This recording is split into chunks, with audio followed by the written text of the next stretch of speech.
អូដំដួងចិត្តជីវិតបងអូស្រស់នួនល្អក្នុងដួងចិត្តបងសៅមករាល់ថ្ងៃ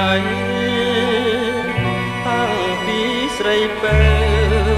ចាក់ទៅប្រងនៅអាឡ័យទន្ទឹងរាល់ពេលយប់ថ្ងៃ